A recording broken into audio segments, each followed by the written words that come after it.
Hace unos 400 millones de años, Europa y Norteamérica se unen.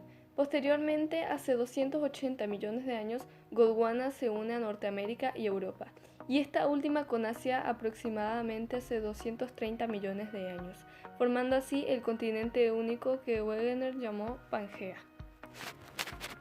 La ruptura de la Pangea, según las referencias indican, ocurrió en 4 etapas generales durante la era Mesozoica. Formación de un rift entre la Eurasia y Gondwana. El océano Atlántico en expansión separó Norteamérica de África, seguido de un rifting entre Norteamérica y Sudamérica.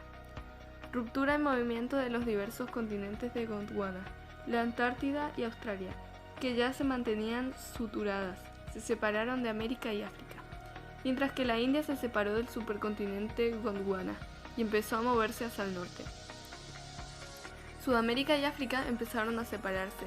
El extremo oriental del mar Tetis empezó a cerrarse debido a la rotación de la Eurasia y el movimiento de África hacia el norte, siendo este un movimiento precursor del presente mar Mediterráneo. Sería poblada por las personas que pasaron por el estrecho de Bering entre Siberia y Alaska, desde Norteamérica hasta Sudamérica, siendo conquistada por europeos y formándose los actuales países a través de diversos procesos de conquista e independencias. El relieve americano está ubicado en la dirección norte-sur. Las cordilleras jóvenes y elevadas están al oeste, las grandes llanuras están al centro y al este. Encontramos los sistemas montañosos más antiguos. Sus constantes explican la gran altitud media de América. Lo más importante sin duda del relieve americano es la cordillera de los Andes. Esta cordillera se originó cuando la placa de Nazca se deslizó contra el continente sudamericano y se hundió bajo él, un proceso conocido como subducción.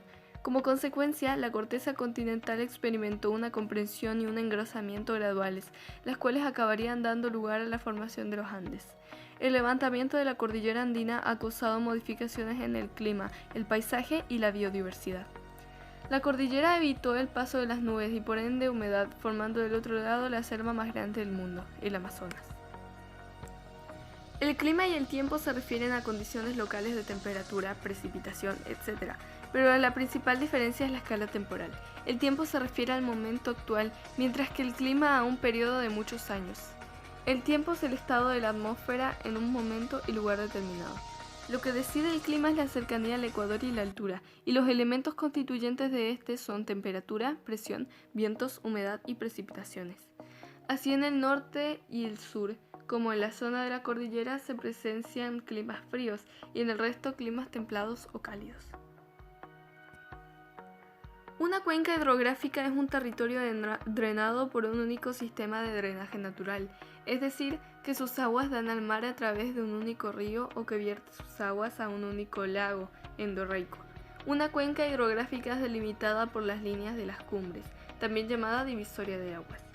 Una cuenca tiene 3 partes.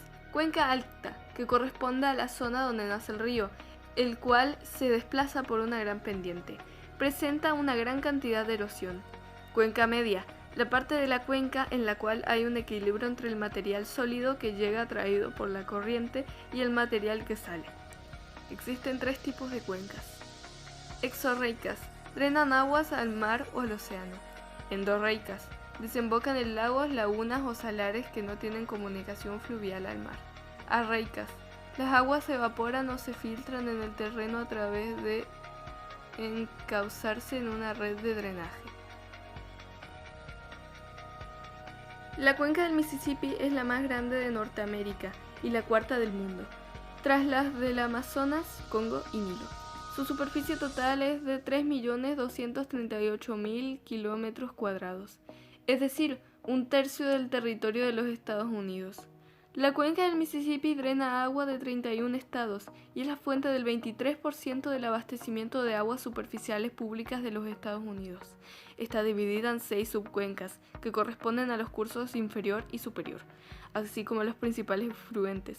El Missouri, 4.370 kilómetros, el Arkansas, el Ohio, etc. Finalmente, la planicie inundable del sistema fluvial mide cerca de 90.000 km². Más de 72 millones de personas viven en su cuenca, es decir, 1 de cada 4 ciudadanos de los Estados Unidos. Una determinada parte del planeta que comparte el clima, flora y fauna se denomina bioma. Siguiendo el clima podemos saber cómo se constituye América según sus biomas.